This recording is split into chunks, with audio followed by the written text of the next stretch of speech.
And I had to deal with all this anger. And I tried finding a way to fill the void in my life, and it just wasn't working. And of course, February of 1998, after a couple months of questioning, I investigated the church. I eventually was gung-ho, everything was fine. But then my ex-wife began to shut things down.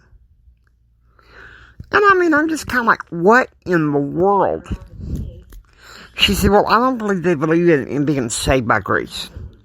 We need to get back to the Bible, Jimmy. So you talk about her, because she chose to believe Brad and Julie over me and Chris, but for the sake of the marriage, I backed down. Okay? Just think about that. Famous last mistake.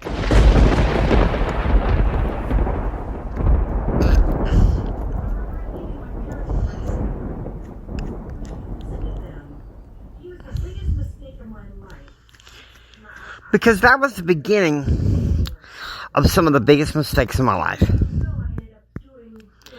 Within a few months, I had received my bachelor's degree in political science. We moved from Lubbock to Arlington. And I felt like no sooner than the wheels turned to arrive at our apartment in Arlington, set the whole set of 9 months of what seemed like at times unending drama. And as a result, in February 1999, I learned that my marriage was over. And I was crushed, and I was kind of like, I was asking myself, why all this adversity and all this? And I'll go to ministers of faith, and they'd say, well, Jimmy, we don't know these answers. Well, maybe we're not supposed to know. And I'm kind of like, what in the world? You can't give me that. Huh? You can't give me that. Think about it. How can you feed the flock spiritually that maybe they're going through adversity, and you tell them, hey, you can overcome? But we don't need to tell you why you're going through this adversity. Just know it's leading you closer to God. Okay, now granted, I understand we don't have all the answers.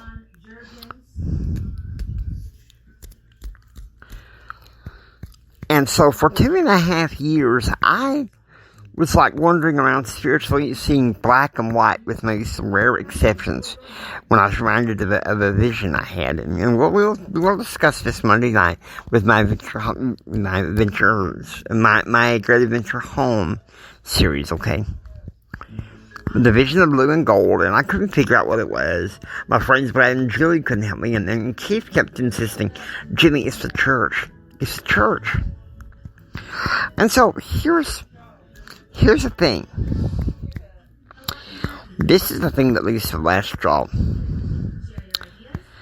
I have been working for a little over 3 weeks for Legal Aid as a volunteer job as a paralegal. Basically, what I was doing is grunt work because I didn't know how to deal with somebody this mine, I guess. And finally one day, because I accidentally made a little clerical error and messed up some things all in document preparation.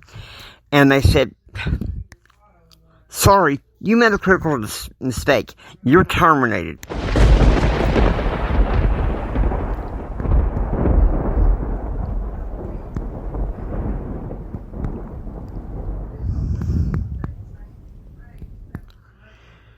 But then, I was crushed.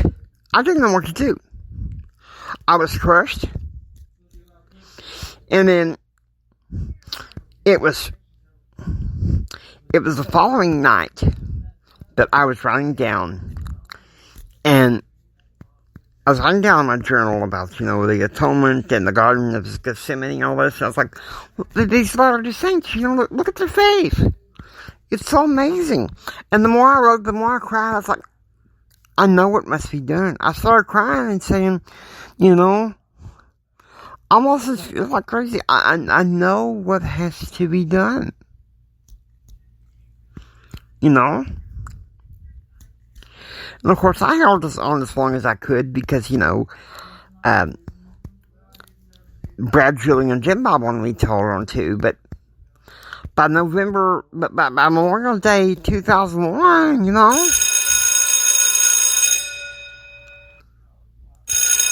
the bell was ringing. The bell was ringing, and you can't unring it. So here's what happens. I began to understand that the gospel was true no matter what. And so I called for the missionaries. And I remember one time I had lunch with a friend of mine named Chris. And after the lunch was over, I went on some errands with my parents, and they dropped me off that night. And I was sitting there, and I was thinking to myself, this is great. This is absolutely great because, look at this page. It makes me happy. And the Book of Mormon is true. You talk about it's like my heart stopped a bit. It was just a little silence, and then all of a sudden, it is true, isn't it? Now, isn't that something? Isn't that something? And then, some point later, I announced to my parents that I was going to get baptized. I was expecting this big ire because I was expected to be at this family reunion in town with my paternal grandparents on my dad's side. And I told them that was around the time I was getting baptized. And my mama was kind of like, whatever floats your boat. And I'm kind of like, I'm kind of like, whoa. You could have bowled me over with a feather because for the longest time my mother had been opposed to me being a member of the church. And then there it was. I knew that it was true, I knew that it was true. Keith was telling me the truth. The bell was rung, and you can't unring it.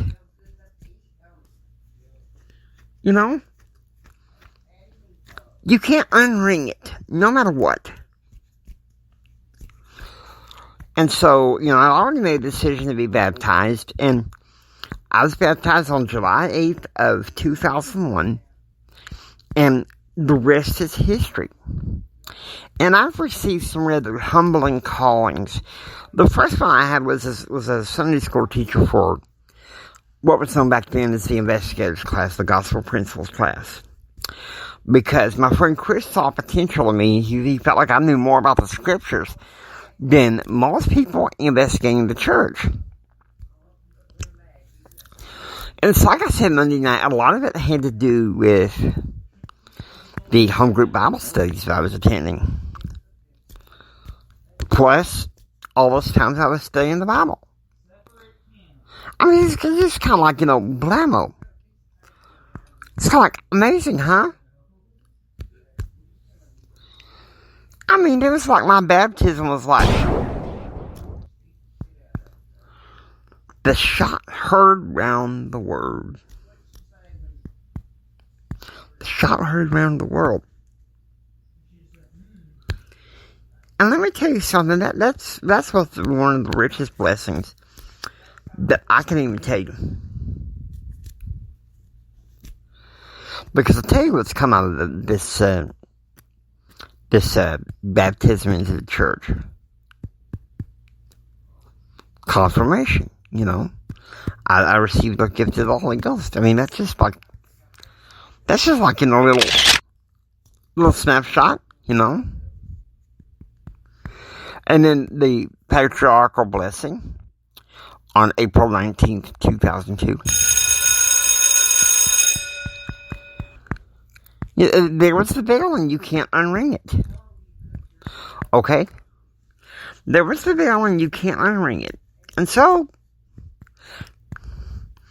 since you can't unring the bell, there was the patriarchal blessing. And then, okay, of course, a couple months before then, I had received the Melchizedek priesthood. And then, another endowment. The 1 year anniversary of 9/11, the year anniversary when the 10 towers going down, around that time was another shot heard around the world. Yeah, you heard me. It was another shot heard around the world. And you talk about amazing. Amazing. So I tell you something. That was cool. I'm not saying that my faith journey has been a bed of roses. Because there was a time from November of 2004 till February 2008 that my faith little by little began to erode for a little while. And then from February 2008 until February 2008 to August 2013, I was just going through the motions, you know. I was kind of like, what in the world? And so there we go, you know.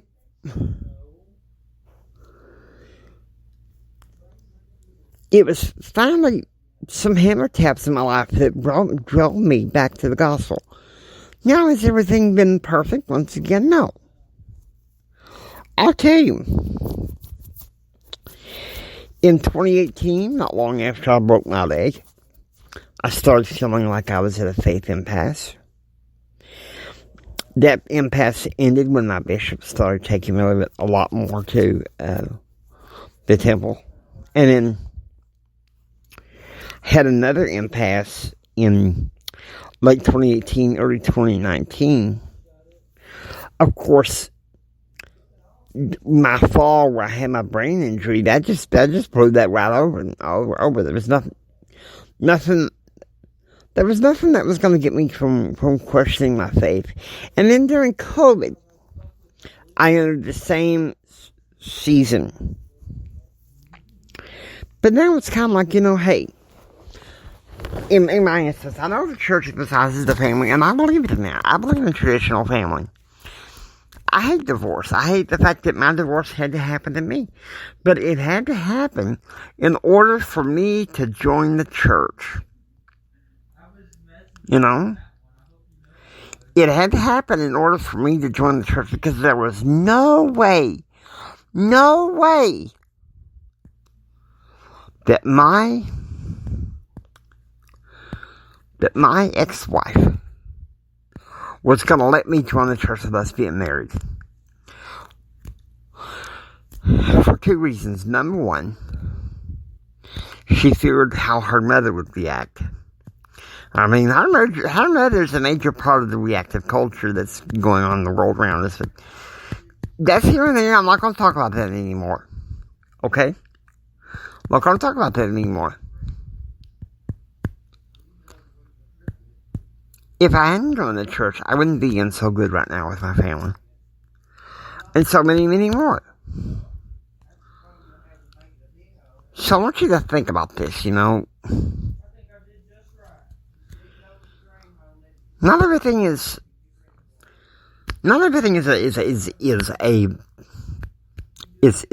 pretty or is a bed of roses in the gospel life and the Christian life. We all fall into sin and stuff. You know, we're like sheep. We follow each other around. There was a story, I know this Protestant communicator named, motivational speaker named Ken Davis talked about, you know, how he was watching over his father's sheep ranch. You know, these sheep, there's about 6 or 7 of them little lambs, you know. And they were following each other, and they headed toward this precipice. And this first one went down the precipice, and so did the rest. And he said about 6 or 7 puppies died that day. Oh, you may laugh, but how many of us follow this culture? How many of us become cookie cutters of our culture? You think about that, okay? You think about that, how important that is, okay? Because I want you to understand this. I want you to understand this. One of the reasons why I developed Leahona Light was to help us become the best culture possible.